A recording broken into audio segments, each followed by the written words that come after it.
Magandang umaga mga ka-happy hour. Narito ang mga balita para sa MBC TV Network News Update 9 AM edition. President ng Paraguay, nakipagpulong kay PBBM sa Malacanang. Yan ang MBC TV Network News ni Leth Narciso. Bisita ngayon ni Pangulong Ferdinand Marcos Jr. sa Malacanang si Paraguay President Santiago Peña. Alas 10:30 kanina nang dumating sa Palasyo si Peña na binigyan ng arrival honor sa Kalayaan Grounds. Sinalubong siya ni Pangulong Marcos kasama ang ilang miyembro ng gabinete. Nagkaroon ng maikling kwentuhan at kumustahan ang Pangulo at si Peña bago ang kanilang bilateral meeting. Inaasahang lalagda sa ilang kasunduan ang Pilipinas at Paraguay, partikular sa sektor ng agrikultura at kalakalan. Pagkatapos ng pulong ay haharap ang dalawang leader sa media para sa joint press statement. Layo ng pagbisita ni Peña sa bansa na palakasin ang relasyon at kooperasyon ng Pilipinas at Paraguay. Ito ang unang presidential visit sa pagitan ng dalawang bansa simula nang maitatag ang diplomatic relations noong December 1962. Para sa MBC TV Network News, ito si Leth Narciso ng DZRH. Una sa Pilipinas, una sa Pilipino.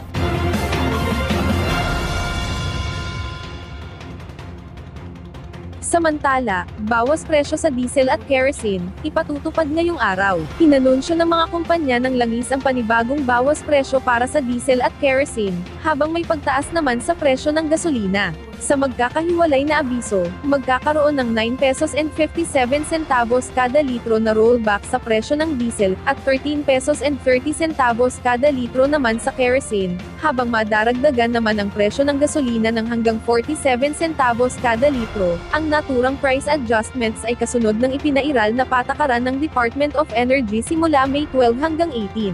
Nauna nang sinabi ng mga industry source na posibleng umabot sa 4 pesos kada litro ang dagdag presyo sa gasolina, habang maaaring bumaba ng hanggang 8 pesos kada litro ang diesel dahil sa galaw ng presyo ng langis sa pandaigdigang merkado.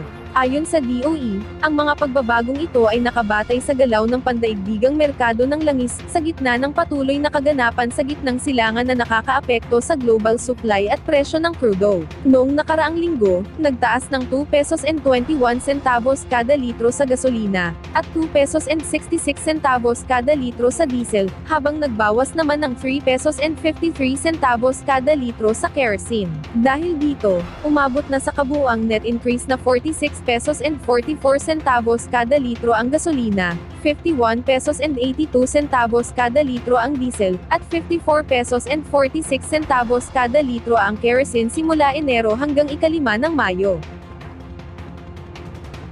At yan ang mga balita para sa MBC TV Network News Update 9 AM edition. Abangan ang mga susunod na balitaan mamaya para sa 10 AM edition.